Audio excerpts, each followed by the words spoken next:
क्या चौथी क्लास लाए सफ़ो नंबर आहे 21।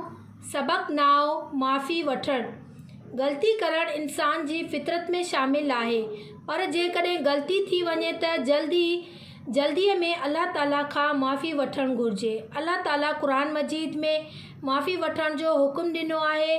अल्लाह ताला गफ़ूर ऐं रहीम आहे। हू माफ़ी वठण वारे खे माफ़ करे छॾींदो आहे। अल्लाह ताला पंहिंजे बंदनि जी तौबा जल्द क़बूल कंदो आहे। पंहिंजी ग़लतीअ जी माफ़ी वठण वारो अल्लाह ताला खे ॾाढो पसंदि आहे। ग़लतीअ जी माफ़ी वठणु मोमिन जी निशानी आहे, पर ग़लतीअ जी माफ़ी जे लाइ शर्त इहो आहे त अल्लाह ताला खां सची दिलि सां माफ़ी वरिती वञे ऐं उन ग़लतीअ खे वरी न वरजाइजे।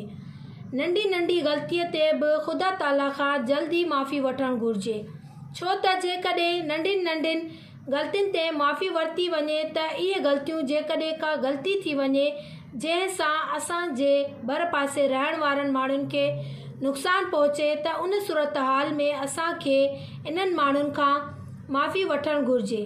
जेकॾहिं को शख़्स पंहिंजी ग़लतीअ जी माफ़ी वठे त इंसान खे माफ़ करे छॾणु घुरिजे। जॾहिं पाण सॻोरन सल्लल्लाहु अलैहि वसल्लम जी तबलीग लाइ ताइफ़ विया त उते जे माण्हुनि साणसि नारवा सलूक कयो। पाण सॻोरन सल्लल्लाहु अलैहि वसल्लम जूं भलियूं ॻाल्हियूं त को न ॿुधायऊं, पर उल्टो ताइफ़ जे बदमाश छोकिरनि खे हुशी ॾेई पुठियां लॻाए छॾियऊं, जिन अल्लाह जे रसूल सल्लल्लाहु अलैहि वसल्लम खे ॾाढो तंग कयो ऐं एतिरा पत्थर हयां जो संदसि जिस्म मुबारक रतो रत थी वियो, एसिताईं जो संदसि जुती मुबारक पिणु रत सां भरिजी वई।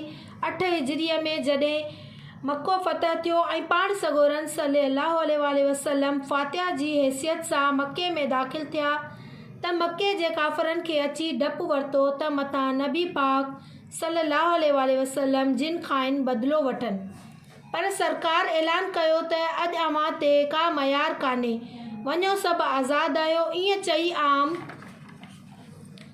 माफ़ीअ जो ऐलान कयाऊं।